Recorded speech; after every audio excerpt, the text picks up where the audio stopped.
Hello YouTube. Today I'm gonna start a series of videos about my new i20N, and we're going to discuss something that has not been discussed yet. Collision warning here, okay. And this is the fact that this car and many new cars need a braking period, as it says in the final page of the chapter A.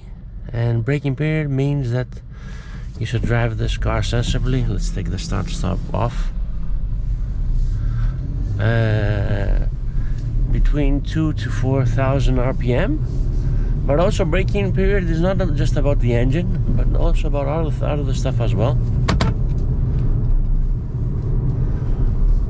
Such as the brake pads, the transmission,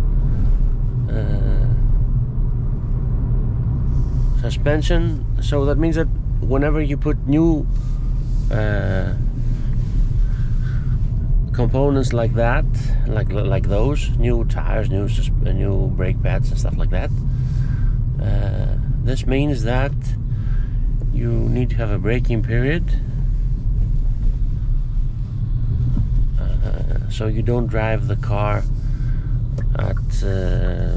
with fast accelerations and fast decelerations. However, if you need to stop, like we had previously, we had the indication that we had to stop very abruptly. You're gonna stop abruptly. Having said that, this is a kind of a performance car. It has 200 horsepower, and we still have it's 2 weeks that I have this car, and we have just 176 kilometers, which means that I have a long to go until 1,000 kilometers or 600 miles. However, this car has, even in normal mode like we're driving here in the city, it has 150 horsepower, and you can put it in N mode, but without exceeding 4,000 RPM, which has 200 horsepower, which means that even in 3,500 or 4,000, you still have enough power to overtake someone at speeds that are sensible, not big acceleration. It's a light car. It's 1,180 kilos, and it's just over 150 horsepower.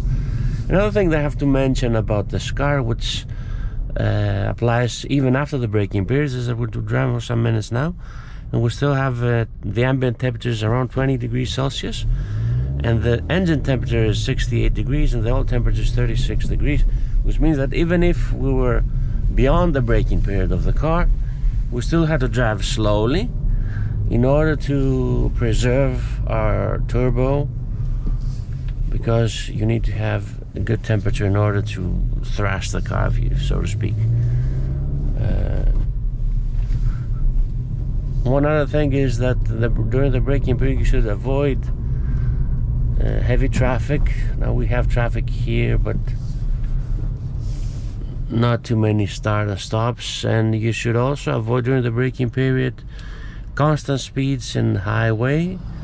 So even if you're driving the highway, you should change gear between 5th and 6th, so you let the metals of the car adjust better. And now this is what is bad for the car. We're in stop, but again, we're not doing a very high load acceleration. We're kind of driving slow.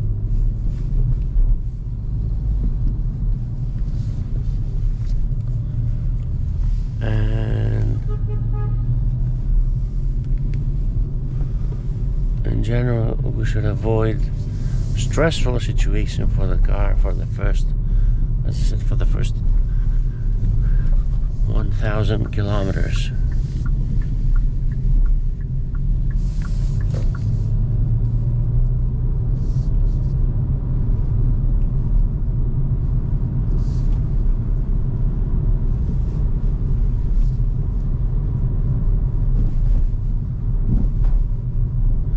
Now I've been running the car with 95 octane fuel. But after the braking period, I think I'm going to switch to 98. Although the manufacturer says that it's okay with 95 fuel. It doesn't have a very high compression rate. This engine is below, I believe it's below 11, it's 10.5.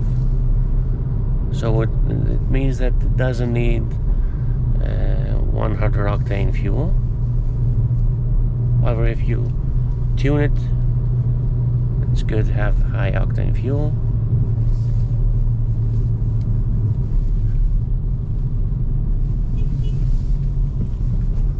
Now we're switching to second gear, because another common thing with turbo engines is that you should not put high loads with low RPMs. And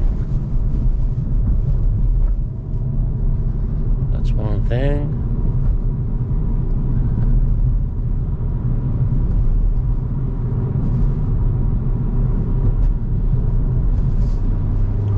I'm gonna put some acceleration here, but not over 3,000 RPM or 4,000 RPM. We just went to 3.5.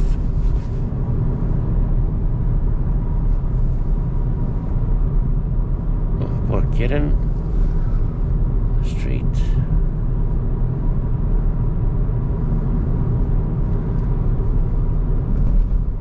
So we can see that the car identifies speed limits, but I've set it also not to have an audible warning. I don't know if it has an audible warning.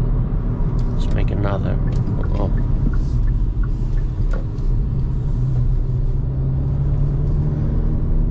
We almost ran into that guy.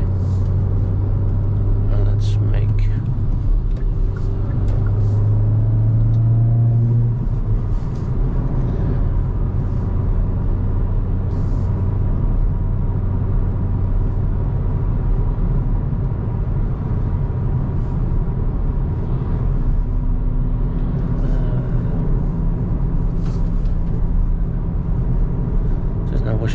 we're in fourth gear. It says that we should switch to 6.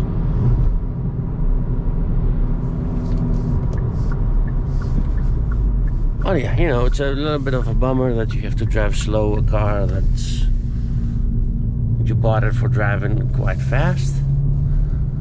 But I'll be back with more videos about the i20N. Thanks for watching. Please like, subscribe.